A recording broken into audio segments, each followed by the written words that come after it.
Hello hello मेरे प्यारे बच्चों, मैं हूं डीके चौरसिया। स्टडी प्लान में आपका स्वागत है।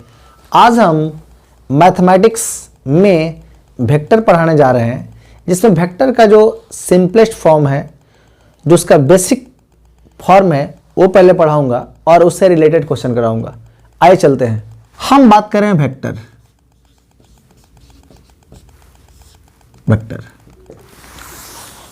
की अगर हम बात करते हैं तो वेक्टर के दो फॉर्म होते हैं, एक स्केलर फॉर्म और दूसरा वेक्टर फॉर्म। स्केलर फॉर्म को हम बोलते हैं डॉट प्रोडक्ट और वेक्टर को बोलते हैं क्रॉस प्रोडक्ट।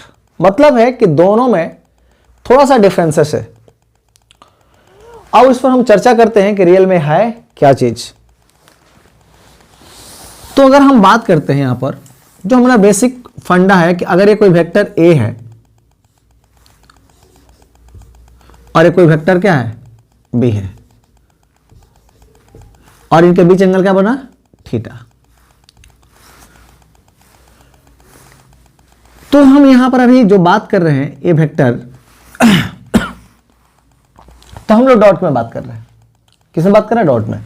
मतलब यहां लिखने के लिए हम लिख सकते हैं डॉट प्रोडक्ट, डॉट प्रोडक्ट, क्योंकि हम इसका बस बेसिक थोड़ा सा जाएंगे, क्योंकि एग्जाम से रिलेटेड हम लोग पढ़ रहे हैं। इसी को हम बोलते हैं स्केलर प्रोडक्ट, स्केलर प्रोडक्ट भी बोल सकते हैं, scaler dot product, dot product. यहां पर अगर इसका हम बेसिक फार्मूला देखें तो हमने ये फार्मूला हमने सीखा है, या आप लोग भी सीखे होंगे। Vector A dot vector B is equal to A B cos theta होता है, जहां ए क्या है, इस वेक्टर का मैग्नीट्यूड है, इस वेक्टर का मैग्नीट्यूड है, और ए बी जो है इस वेक्टर का मैग्नीट्यूड है, और ये दोनों के बीच एंगल थीटा है, जिसको हम कॉस के रूप में क्या करेंगे, डिफाइन करेंगे। अब यहां पर हम समझते हैं कि वेक्टर में क्या क्या चीज हो सकती है। थोड़ा सा इसका हम बेसिक टर्म समझते हैं।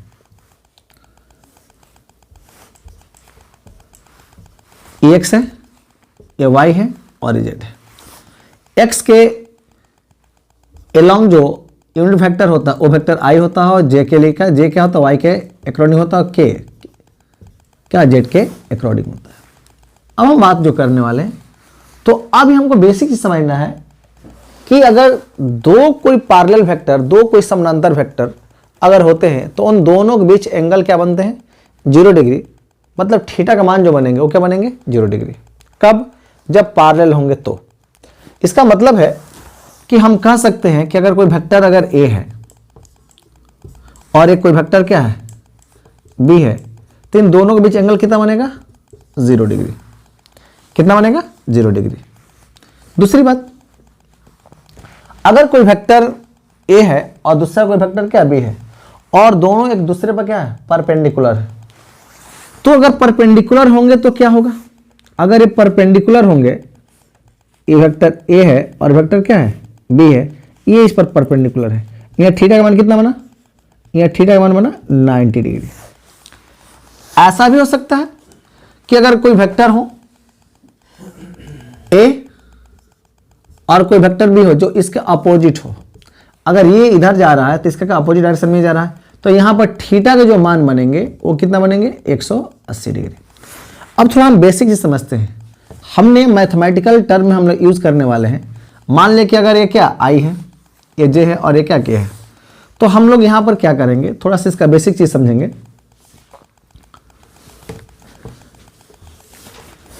कि अगर वेक्टर आई और डॉट वेक्टर आई होगा, उसका वैल्यू क्या होगा, 1 होगा। क्या होगा, 1 होगा। जे और डॉट अगर जे होगा, उसका वैल्यू क्या होगा, 1 होगा।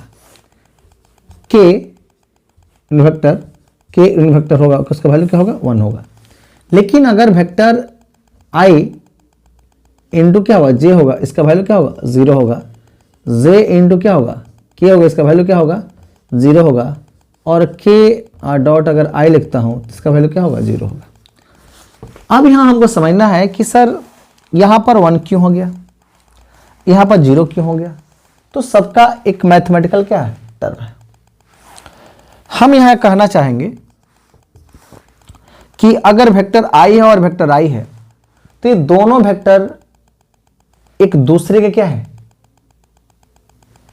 पैरेलल है, मतलब क्या, समानांतर है। मतलब ये वेक्टर एक दूसरे पर ओवरलैप कर सकते हैं, यानी ये दोनों वेक्टर एक दूसरे के लिए क्या, कॉलिनियर हो सकते हैं, ये कॉलिनियर होंगे। एक छोटा सा एग्जांपल दे रहे हैं। सपोज कीजिए कि अगर मान लीजिए कि वेक्टर आपने ये देखा, बी देखा, तो यहां से हम लोग क्या क्या हम लोग सीखेंगे, तो हम लोग यहां से एंगल निकाल सकते हैं। मतलब क्या कि यहां से अगर हम cos थीटा निकालना चाहें तो लिख सकते हैं vector A dot vector B by क्या, ए बी। मतलब है अगर हम थीटा निकालना चाहेंगे तो लिख सकते हैं कितना, cos inverse vector A dot vector B by A B.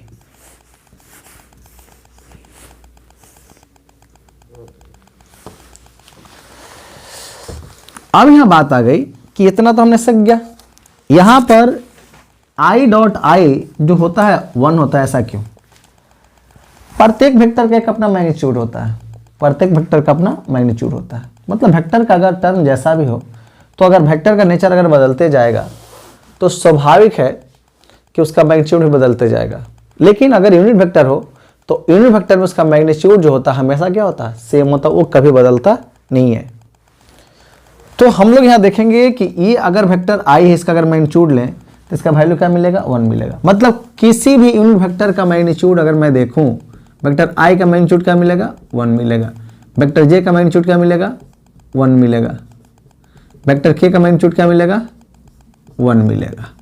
अगर देखा जाए तो यहाँ तीनों vector i is equal to vector j is equal to vector k is equal to क्या, 1, सबका मैग्नीट्यूड 1 होगा।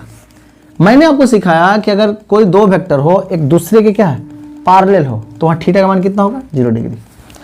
मतलब है कि यहां पर जो भी ये हम लोग फॉर्म देख रहे हैं, तो यहां से रिलेटेड जो भी चीज आएगा हम लोग यहां से डिस्कस करेंगे।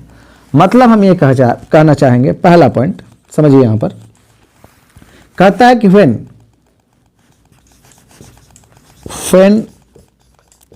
To vector A and B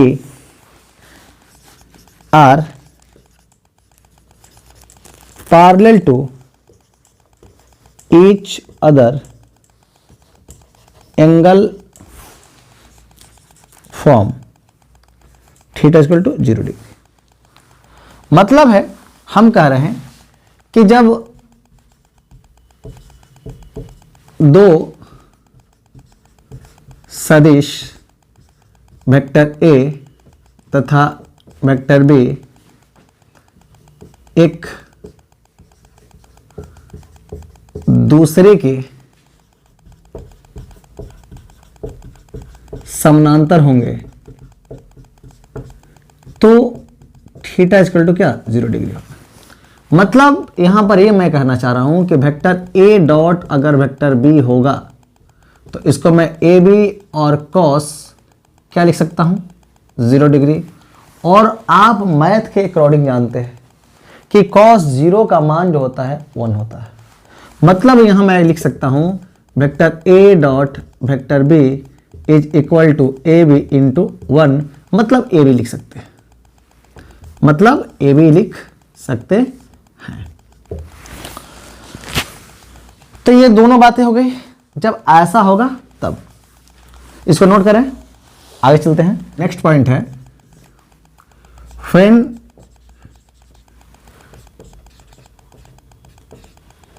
to vector A and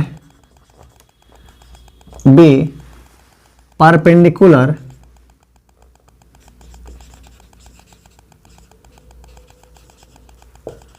to each other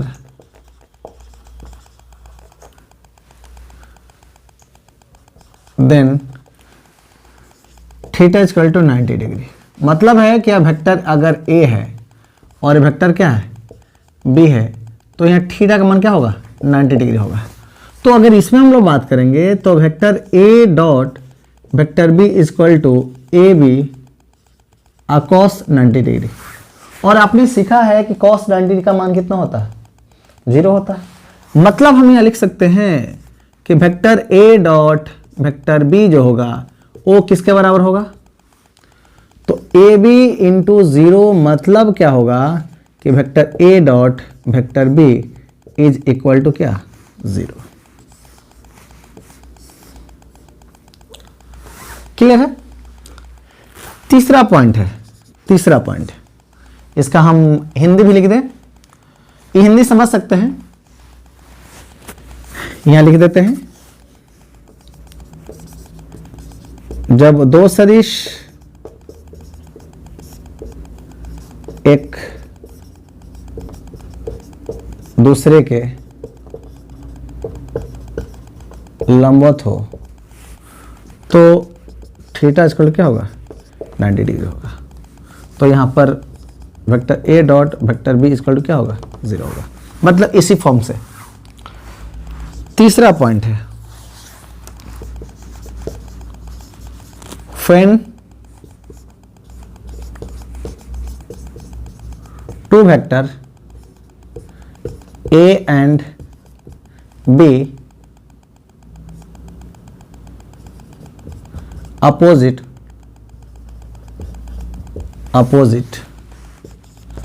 to each other, then theta is equal to 180 degree.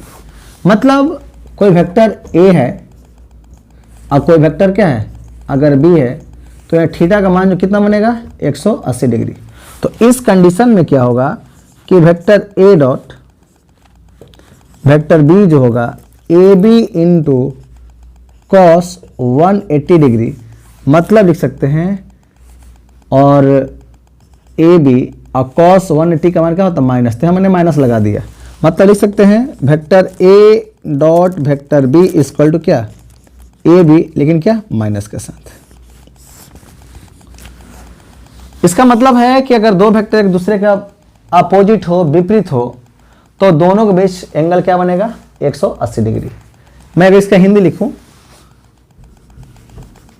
जब दो सदिश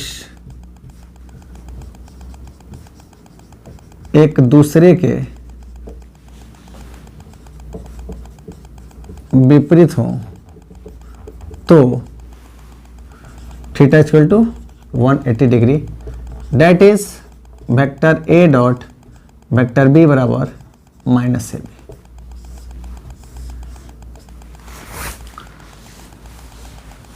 अब हम थोड़ा सा कंडीशन चलते हैं। मान लीजिए कि if vector A is equal to 0, vector B not equal to 0, then यदि वेक्टर ए 0 और वेक्टर बी 0 है, तब क्या होगा? तो उस कंडीशन में vector A dot vector B जो होगा हमेशा 0 होगा। ठीक है? अगर अगला पॉइंट की हम बात करते हैं, हो सकता है if vector A equal to 0 और vector B equal to 0, then vector A dot vector B 0 होगा। ठीक है ना? अब जो हम बात करने वाले हैं, हो सकता है कि जितने भी ये पैरामीटर्स हम पढ़ कर आए वो किसके लिए था? वो आपका ये था कि if vector A not equal to 0 और vector B not equal to 0, then तब क्या होगा? यहां पर ए अगर ए भी 0 नहीं हो और ए भी 0 नहीं हो, तब क्या होगा? आप समझना है कि vector A dot vector B बराबर क्या होगा? ए बी होगा। कब? जब थीटा का मान क्या? 0 डिग्री होगा। दूसरा, vector A dot vector B होगा कब? इसका मान क्या होगा? 0। कब? जब थीटा का मान क्या होगा? 90 डिग्री होगा। अब क्या होगा कि vector A dot vector B बराबर माइनस ए बी होगा। कब? जब थीटा का मान 180 डिग्री होगा। मतलब इस पैरामीटर से यहां से ऑब्जेक्टिव क्वेश्चन पूछे जा सकते हैं। मतलब कोई पूछेगा कि ए वेक्टर ए 0 के बराबर नहीं है और वेक्टर बी भी 0 के बराबर नहीं है, तो क्या हो सकता है? तो बात करेंगे vector A dot vector B बराबर ए बी, मतलब क्या थीटा का मान 0 डिग्री, या अगर थीटा का मान 0 डिग्री हो तो vector A dot vector B क्या होगा? ए बी होगा। दूसरा पॉइंट चलते हैं कि vector A dot vector B अगर 0 होता है उस कंडीशन में थीटा का मान क्या होगा? 90 डिग्री होगा। मतलब है कि अगर थीटा का मान 90 डिग्री हो, 90 डिग्री हो, तो आप समझ लेना कि vector A dot vector B भी क्या होगा? 0 होगा। अगला है कि vector A dot vector B minus A B के बराबर हो, उसका मतलब है कि थीटा का मान 180 डिग्री होगा, मतलब 180 डिग्री होगा। मतलब ये क्लियर हो गया कि अगर थीटा का मान 180 डिग्री होगा तो vector A dot vector B का मान माइनस ए बी होगा, क्योंकि इस कंडीशन में ये वेक्टर एक दूसरे के क्या होते हैं? अपोजिट होते हैं। जस्ट हमने पढ़काया। लेकिन एक चीज और आपको ध्यान देना है, ये भी आपको दिमाग में रखना है कि यहां आपने देखा कि ये 0 हुआ है, कब? जब ए भी 0 नहीं है, बी भी 0 नहीं है। लेकिन अगला भी कंडीशन आपको दिमाग में रखना है कि यहाँ ए तो 0 नहीं है, अब बी 0, ए तो 0 है लेकिन बी 0 नहीं है, तब भी हमारा क्या था? 0 था। यहां अगला में देख रहे हैं कि ए तो 0 है, बी भी 0 है, तो क्या होगा? Vector A dot vector B भी क्या होगा? 0 होगा। क्लियर? इस बेसिक चीज में कोई दिक्कत नहीं होगा। आगे चलते हैं कि अगला point, if vector A is equal to vector B, then अगर वेक्टर ए वेक्टर की बी के बराबर हो जाए, तो अगर बराबर हो रहा है इसका मतलब है कि ये दोनों वेक्टर एक दूसरे के क्या है? पैरेलल है, मतलब एक दूसरे के समानांतर है। इस कंडीशन में थीटा का मान होगा वो 0 डिग्री होगा। क्लियर? जब कब? जब पैरेलल होगा, जब बराबर होगा, तब की मैं बात बोल रहा हूं। अगर ये बराबर है तो आपको ये दिमाग में रखना है कि पैरेलल है। अगर दो वेक्टर अगर बराबर है तो समझना है कि पैरेलल है। अब बात होगा कि पैरेलल का कंडीशन अलग होता है। एक होता है पैरेलल में, वो एंटी पैरेलल है, वो पैरेलल होता है। तो एंटी पैरेलल जब होगा इसका मतलब एंगल 180 डिग्री होगा, लेकिन पैरेलल होगा तो थीटा का मान जो होगा वो 0 डिग्री होगा। तो मैंने बोला कि बराबर है, ये इस कंडीशन में थोड़ा सा मैंने एक लिख दिया, और vector A parallel to vector B, ऐसे भी मैं लिख सकता हूं, ऐसे भी। लेकिन कंडीशन क्या है कि यहाँ ए और बी आपस में बराबर है, यानी हम लिख सकते हैं ए बराबर बी या बी बराबर ए। उस कंडीशन में क्या होगा? देन मैं लिख सकता हूं कि वेक्टर ए डॉट वेक्टर ए, क्योंकि हमने पढ़ा था क्या? ए बी ना, हमने पढ़ा था vector A dot vector B बराबर कितना? A B cos theta. लेकिन यहाँ कंडीशन कहता है कि ए और बी दोनों आपस में क्या? बराबर है। तो अगर बराबर है मतलब यहाँ ए हो जाएगा ना, यहाँ पर तो ए हो जाएगा, और यहाँ पर भी तो ए हो जाएगा, ए हो जाएगा। लेकिन सोचना है कि अगर ये पैरेलल है, दोनों वेक्टर ये पैरेलल हो जाएंगे ना, ये थीटा का मान कितना बनेगा? 0 डिग्री। तो इस कंडीशन में आप क्या देखोगे कि vector A dot vector A is equal to A into 1, मतलब क्या लिख सकते हैं? Vector A dot vector A is equal to A square. क्या लिख सकते हैं? A square. या इसी को हम चाहेंगे वेक्टर ए के मॉड का होल स्क्वायर, इतना लिख सकते हैं। मतलब ये क्लियर हो गया कि अगर मैं बोलूं कि vector B dot vector B क्या होगा, तो हम बी स्क्वायर बोल सकते हैं, या लिख सकते हैं मॉड बी का होल स्क्वायर, वेक्टर बी का मॉड का होल स्क्वायर। कोई बच्चा बोल सकता है कि मान लीजिए सर अगर ऐसा vector x dot vector x का होता है तो क्या होता है? X square. मतलब क्या होगा कि वेक्टर एक्स का कितना? वेक्टर एक्स का मॉड का होल स्क्वायर। मतलब तमाम जितने भी पैरामीटर से ऐसे चलते रहेंगे। तो इससे रिलेटेड अगर सवाल आएगा तो हम इजली बना सकते हैं, उम्मीदतः। अब जो हम लोग सीख गया हमने कि हम लोग को सिखाया गया, या मैंने आपको जस्ट अभी सिखाया कि वेक्टर आई डॉट वेक्टर आई जो होता है वो 1 के बराबर होता है। मैंने बताया इसका मैग्नीट्यूड क्या होगा, तो आई का मैग्नीट्यूड क्या होगा? आई का मैग्नीट्यूड क्या होगा? 1, और क्या होगा? cos 0 डिग्री ना। मतलब यहाँ हो गया कि I dot I is equal to 1 into 1, क्योंकि cos 0 का मान 1, और मैंने अभी जस्ट पढ़ा कि इसका वैल्यू क्या होता है? 1 होता है। तो आपने क्या देखा कि आई डॉट आई जो होता है वो क्या होता है? 1 होता है। क्या होता है, 1 होता है। उसी प्रकार जे डॉट जे भी क्या होता है, 1 होता है। के डॉट के क्या होता है, 1 होता है। लेकिन मैंने आपको ये भी सीखा यहाँ पर समझना है कि जे डॉट आई या चाहे आई डॉट जे, अगर मैं लिख रहा हूं कि आई डॉट अगर जे है, मतलब है कि ये यूनिट वेक्टर एक दूसरे पर परपेंडिकुलर है। सपोज कीजिए कि अगर मेरे पास एक कलम है, सपोज कीजिए, और मेरे पास एक, तो मैं बोल रहा हूं कि मेरे पास x भी है, y भी है और z भी है, तो मैं बोल रहा हूं कि मेरे पास से z नहीं है। तो ये x जो अगर है, अगर इसको आप x मानते हो, इसको y मानते हो, तो ये तो आपका i है, i आपका क्या j है। ये दोनों के बीच एंगल कितना बना, 0 डिग्री। तो यहां पर जब 0 डिग्री एंगल बनेगा, मतलब क्या, सॉरी 90 डिग्री, गलती से बोला गया। यहां पर जब एंगल बने कितना, 90 डिग्री, तो हम 90 डिग्री की बात करेंगे। और आप जानते हैं cos 90 का मान जो होता है वो कितना होता है, 0 होता है। मतलब क्या कि मैं ये कहना चाह रहा हूं कि यहां पर अगर ये मेरा x है और ये मेरा क्या y है, तो यही मेरा i है और ये मेरा क्या है, z है। एंगल कितना बना, 90 डिग्री। तो आप इस कंडीशन में क्या लिख सकोगे, i का मैग्नीट्यूड इंटू j का मैग्नीट्यूड और cos 90 डिग्री। मतलब हम लिख सकते हैं कि i डॉट j जो होगा 1 इंटू कितना, 0। मतलब क्या हो गया, i dot j equal to 0, i dot j equal to 0। मतलब ये सवाल आएंगे, ये सवाल आएंगे। अब क्या होगा कि इससे हम लोग रिलेटेड कुछ प्रॉब्लम करेंगे। वेक्टर की दुनिया में बहुत कुछ पढ़ना है, ठीक है ना, लेकिन हम लोग अकॉर्डिंग टू एग्जाम हम लोग डिस्कस कर रहे हैं।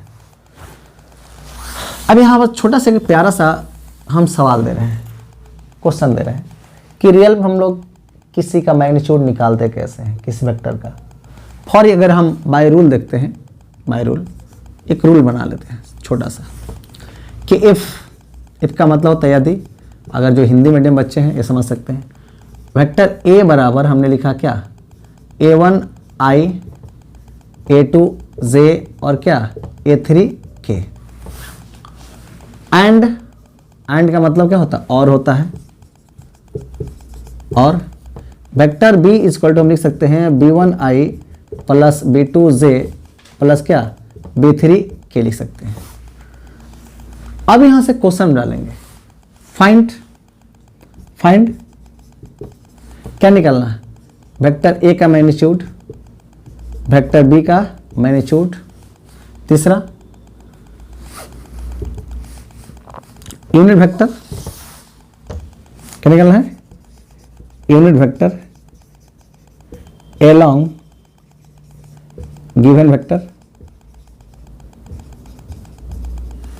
मतलब हो गया कि दिए गए सदिश के अनुदिश इकाई सदिश,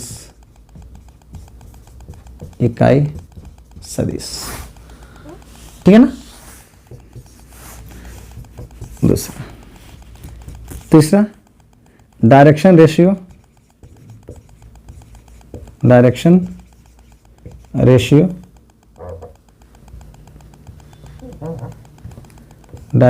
रेशियो, इसको बोलते हैं हम लोग दिक् अनुपात।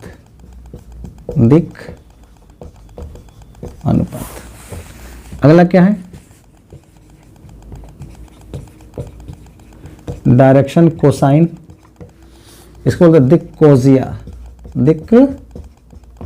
कोजिया कहते हैं। ये जितनी भी चीज है, इस चीज को हम इजिली लिख सकते हैं। क्लियर है। अब इससे हम थोड़ा सा रिलेटेड आपको सवाल हम डिस्कस कर रहे हैं। आइए, तो अगर हम वेक्टर ए का एक अगले इसमें और क्वेश्चन डाल सकते हैं, एंगल बिटवीन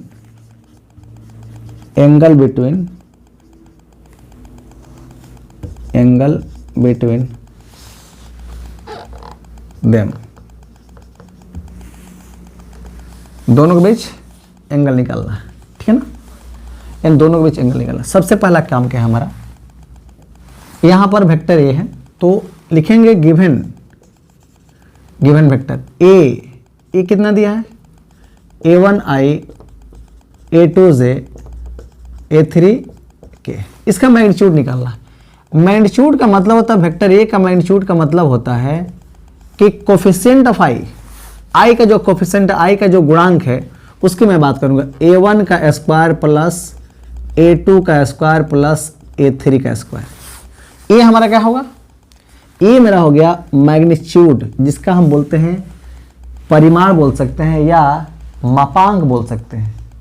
क्या बोल सकते हैं इसको, इसको हम बोलते हैं परिमाण बोलते हैं, या इसको बोल सकते हैं मापांक। क्या बोल सकते हैं, मापांक बोल सकते हैं, या इसको इंग्लिश में बोलते हैं मैग्नीट्यूड। मैग्नीट्यूड इतना लिख सकते हैं। अब बात है कि सर ये जो वेक्टर जो दिया हुआ है इसका आपको क्या क्या निकालना है। सर इसका डायरेक्ट दिक् अनुपात निकालना और क्या होगा, कोसाइन निकालना है। तो हम कोसाइन की बात कर लेते हैं। अब ये कोसाइन निकालने के लिए हमको यूनिट वेक्टर लिखना। यूनिट वेक्टर बराबर क्या होता है, गिवन वेक्टर अब क्या मैग्नीट्यूड ऑफ वेक्टर ए, इसको बोलते हैं हम लोग यूनिट वेक्टर। मतलब कहाँ हम ला गए, यहाँ पर यूनिट वेक्टर हमने आ गया। तो अगर इसका अगर यूनिट वेक्टर निकालेंगे तो इसका यूनिट वेक्टर क्या होगा, ए कितना दिया है आपका, A1i A2j A3k और बाई अंडर रूट A1 का स्क्वायर A2 का स्क्वायर A3 का स्क्वायर आप लिख सकते हो। मतलब है कि अगर हम इसको अलग अलग टर्म में लिखूं तो A1 by under root A1 का स्क्वायर A2 का स्क्वायर शॉर्ट में लिख रहे हैं, प्लस A2 बाई A1 का स्क्वायर A2 का square dot root over J A3 by under root A1 का स्क्वायर A2 का स्क्वायर और क्या इन वेक्टर के। इतना हम लिख सकते हैं, इसमें कोई दिक्कत नहीं होनी चाहिए। तो जब हम ए के लिए इतना लिख सकते हैं, बी के लिए भी तो वैसे ही लिखेंगे। तो अगर मेरा वेक्टर बी दिया, अब यहां समझना है एक चीज और, इसको हम क्या कहेंगे, इसको हम क्या कहेंगे, ये पूरे को, इसको हम लोग बोलते हैं डायरेक्शन कोसाइन। लेकिन ये ऊपर वाला जो पार्ट दिख रहा है, पहले यहां पर इसका थोड़ा सा बात कर लेते हैं कि आपका कंफ्यूजन दूर हो जाए। इसको क्या कहेंगे, इसको क्या कहेंगे, इसको कहते हैं A1, A2, A3 are direction ratio. मतलब इसको बोल सकते हैं दिक् अनुपात। लेकिन अगर मैं बोल रहा हूं कि A1 by under root A1 square A2 square comma A2 by under root A1 square A2 square dot और A3 by under root A1 square A2 square dot dot are direction cosine. इसको बोलते हैं दिक् कोजिया। क्या बोलते हैं, दिक् कोजिया बोलते हैं। ये बेसिक चीज है, ये इसका बेसिक चीज है, ठीक है ना। इसको नोट करें। हम लोग को क्या निकालना है, vector A dot vector B निकालना है। तो जो ए का कंडीशन था वहीं बी का कंडीशन है, उसका मैग्नीट्यूड आप इजीली निकाल सकते हो। मतलब है कि अगर vector A dot vector B लिखेंगे, इसको लिख सकते हैं A1i A2j A3k और मैंने डॉट लगाया, बी का मान B1i B2j B3k। अभी मैंने आपको सिखा कराया कि अगर कोई वेक्टर i हो और दूसरा वेक्टर i हो, अगर उसका मल्टीपल करेंगे तो उसका वैल्यू 1 होता है। तो अगर मैं क्या करूं, यहां पर A1 है और यहाँ पर क्या B1 है, तो A1 into B1 A1 into B1 into I into I value कितना 1। लेकिन अगर दूसरे किसी वेक्टर से करेंगे तो क्या हो, 0 हो जाएगा। अगर I के इससे करते 0 हो जाएगा, इससे करते 0 होगा। तो जो 0 होगा उसको छोड़ देना है, जिससे हमको डायरेक्ट क्या इससे इससे गुणा मल्टीपल करना, गुणा करना है, इसको इससे गुणा करना है, इसको इससे गुणा करना है। दूसरा मेरा पॉइंट क्या हो जाएगा A2 और किससे गुणा करेंगे, इंटू B2 से। अगला क्या होगा A3 किससे गुणा करेंगे, B3 से। मतलब ये क्या आ गया, vector A dot vector B आ गया। वेक्टर ए डॉट और वेक्टर बी आ गया, मतलब हमारे पास दोनों आ गया। इसका हमने मैग्नीट्यूड भी देखा, दोनों भी देखा। अब यहाँ पर समझना क्या है कि अगर इसके बीच अगर बोलता है कि सर एंगल निकालना है, क्या निकालना है? एंगल। तो मैंने आपको क्या बताया था कि cos थीटा इक्वल टू कितना, vector A dot vector B और अपॉन वेक्टर ए का मैग्नीट्यूड इंटू वेक्टर बी का मैग्नीट्यूड। मतलब है कि इसका वैल्यू अपने क्या लाया है? इन लाया है a1 b1 a2 b2 a3 b3 by under root a1 का स्क्वायर a2 का स्क्वायर a3 का स्क्वायर अंडर रूट b1 का स्क्वायर b2 का स्क्वायर b3 का स्क्वायर। मतलब क्या हो गया है? एक कंडीशन आ गया। मतलब यह है कि यहाँ पर क्या क्या हो सकता है। तो मैंने आपको क्या क्या सीखा, अगर थीटा का मान क्या हो जाए, 0 डिग्री हो जाए, तो जैसे ही 0 डिग्री हो इसका वैल्यू कितना 1।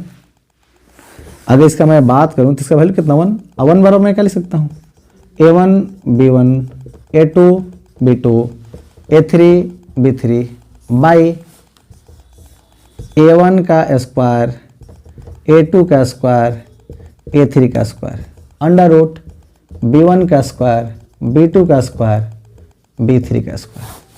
मतलब एक कंडीशन, इसका वैल्यू इसके बराबर आ जाएगा। मल्टीपल करोगे तो इतना और इतना आ जाएगा, आप कर सकते हो।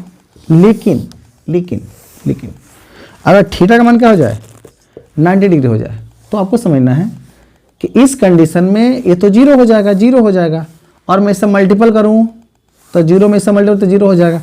अगर 90 डिग्री होगा तो a1 comma into a1 into b1 a2 into b2 plus a3 into b3 equal to 0। मतलब ये चीज़ होना चाहिए, ये चीज़ होना चाहिए। ठीक है। अब थोड़ा सा हम लोग क्या करें, इससे रिलेटेड क्वेश्चन देखते हैं, तब हम लोग को ज़्यादा समझ में आएगा। पहला सवाल, इफ वेक्टर ए बराबर आई प्लस जे आ प्लस के कमा वेक्टर बी बराबर 2i प्लस 3j आ प्लस 4k, फाइंड पहला क्वेश्चन, वेक्टर ए का मैग्नीट्यूड निकालना है, दूसरा वेक्टर बी का मैग्नीट्यूड निकालना है। दूसरा क्या निकालना है, यहाँ पर vector A plus vector B निकालना है, और दूसरा क्या निकालना है, vector A plus vector B का मैग्नीट्यूड निकालना है। तीसरा क्या है देखना है, vector A minus vector B देखना है और इसका मैग्नीट्यूड निकालना है, vector A minus vector B का मैग्नीट्यूड। अगला क्या निकालना है, direction ratio and direction cosine of all given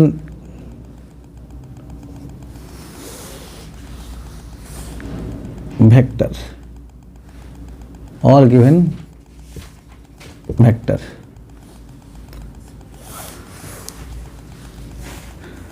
अगला क्या करना है हम लोग को,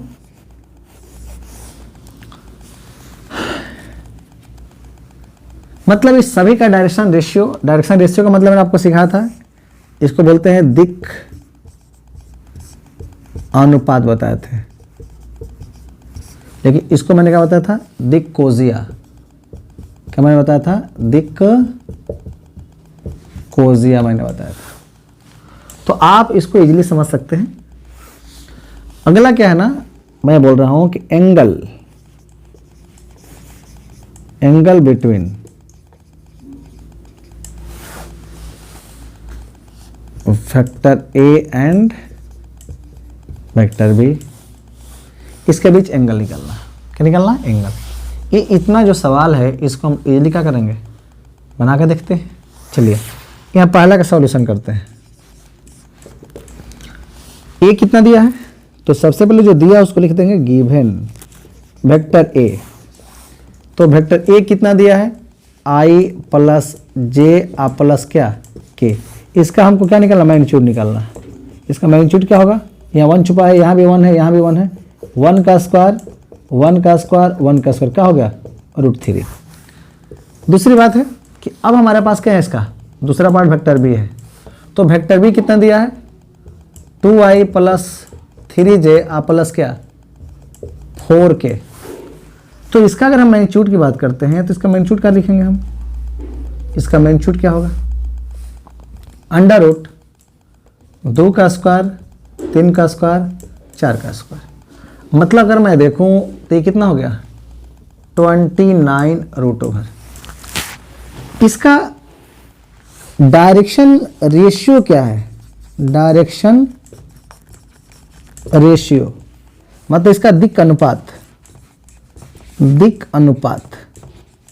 तो इसका दिक् अनुपात कितना आएगा, तो इसका दिक् अनुपात आएगा 1:1:1।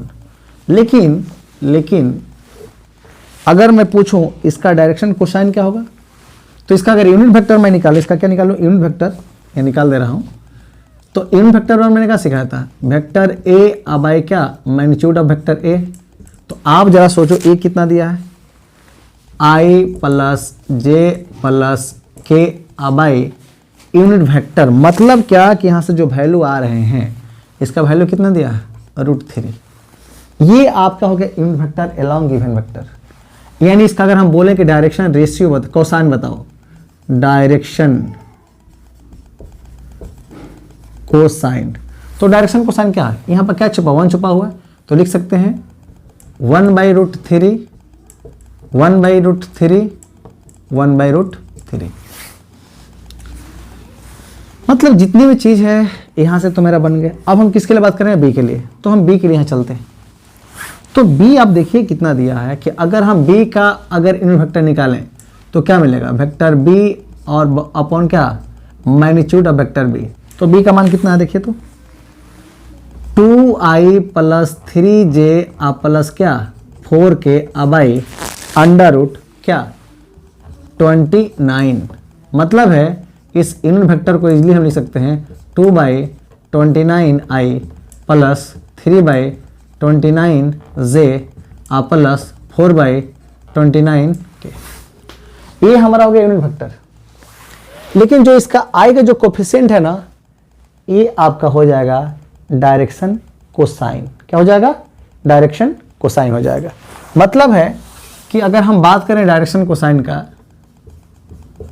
डायरेक्शन कोसाइन मतलब आप बोल सकते हैं दिक् कोजिया जो होगा वो कितना होगा, यहाँ लिख देते हैं 2/√29 3/√29 और 4/√29। मतलब ये इजीली आप लिख सकते हैं। मतलब अगर इससे रिलेटेड सवाल आया तो आपने बना लिया।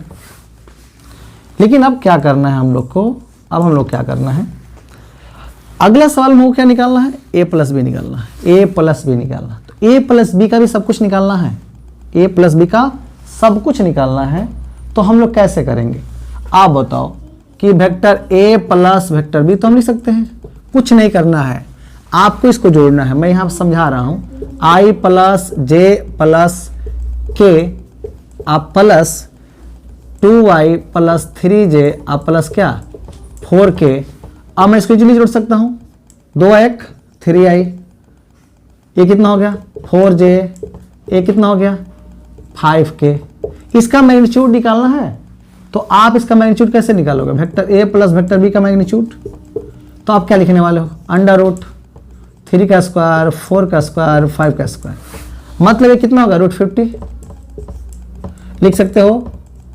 यहाँ पर 5√2 5√2 लिख सकते हैं। मतलब ये आपका क्या निकल गया, ये आपका मैग्नीट्यूड। लेकिन अगर इससे पूछे इसका डायरेक्शन रेशियो क्या है, डायरेक्शन रेशियो, तो आप क्या बताओगे, डायरेक्शन रेशियो क्या मिलेगा बताओ। ये कितना आया है, ये ना इसका जो a + b जो आया है, तो ये 3 4 5 क्या है, ये आपका डायरेक्शन रेशियो है। तो 3 4 5 क्या है, डायरेक्शन रेशियो। लेकिन अगर कोसाइन की बात करता है, चाहे इसका यूनिट वेक्टर की बात करता है, तो यूनिट वेक्टर क्या निकालेंगे हम, वेक्टर a + वेक्टर b का अगर हम यूनिट वेक्टर ऐसे लिख सकते हैं, मतलब है कि 3i plus 4j plus 5k by 5√2। यहाँ से आप चाहोगे तो इसका यूनिट वेक्टर निकल गया। इसका अगर कोसाइन निकालना है तो क्या लिखेंगे, 3 बाई क्या 5√2 कमा 4 बाई क्या 5√2 और 5 बाई क्या 5√2। तो इससे रिलेटेड जितने भी सवाल है आप इजिली बना सकते हैं, नोट करें इसको। अगला क्वेश्चन है, क्वेश्चन इफ वेक्टर ए बराबर 2i 3j और क्या 4k एंड वेक्टर बी बराबर 3i plus j plus k, find angle theta. ठीक है ना। तो अगर हम इसका बीच का अगर एंगल थीटा निकालना है तो हम क्या निकालेंगे, हम डॉट की बात कर रहे हैं। किसकी बात कर रहे हैं, डॉट की बात कर रहे हैं। तो सबसे पहला हमारा काम क्या होगा कि जो वेक्टर दिया है उसको लिखेंगे, vector A 2i plus 3j plus 5k और वेक्टर बी मेरा कितना दिया हुआ है, वेक्टर बी बराबर कितना 3i plus j plus k। इसका मैग्नीट्यूड निकालो, वेक्टर ए का मैग्नीट्यूड कितना होगा 2 का स्क्वायर प्लस 3 का स्क्वायर प्लस 5 का स्क्वायर। मतलब है कि ए आपका कितना हो जाएगा, तो ए आपका हो जाएगा 38 क्या हो जाएगा 38 हो जाएगा। अगर मैं इसको निकालना चाहूँ तो क्या होगा, वेक्टर बी बराबर वेक्टर बी का मैग्नीट्यूड √3 का स्क्वायर 1 का स्क्वायर 1 का स्क्वायर मतलब √11। ये तो निकल गया। अब आप देखोगे कि हमको यहाँ पर रियल जो चीज़ निकालना vector A dot vector B निकालना है, वो क्या होगा। तो अभी मैंने क्या सिखाया कि 2i plus 3j plus 5k dot 3i plus j plus k dot. आप अगर चाहे इससे मल्टीपल करो कितना 2 3 6 मतलब 2 3 जा 6 मतलब क्या 6। अब 3 है कम 3 मतलब 3 1 जा 3 मतलब 3, 5 है तो 5 1 जा 5 मतलब 5 कम 5 है तो हम 5 भी लिख सकते हैं यहाँ पर इजिली। अगर हम देखें तो यहाँ लिख सकते हैं कितना 17। ये क्या निकल गया ये वेक्टर, और मैंने आपको क्या निकालने के लिए बताया था सवाल में थीटा। तो आपने क्या देखा कि cos थीटा इजकल टू क्या vector A dot vector B अब बाई क्या ए बी। आप बताओ इसका value vector A dot vector B कितना 17 बाई इसको क्या लिख सकते हैं √38 √11 मतलब इतना लिख सकते हैं, या मल्टीपल करके आप रख दीजिए, जो वैल्यू आएगा वही इसका क्या होगा यहाँ से थीटा, या इन्वर्स में ले लीजिए कि थीटा बराबर cos इन्वर्स 17 बाई क्या होगा √38 × 11 मल्टीपल करके रखते जो आएगा वही आपका क्या होगा आंसर हो जाएगा। तो ये इससे रिलेटेड एग्जाम में सवाल रहेंगे, इस चीज़ को आप इजली बना सकते हैं। क्लियर। एक दूसरा सवाल दे रहे हैं,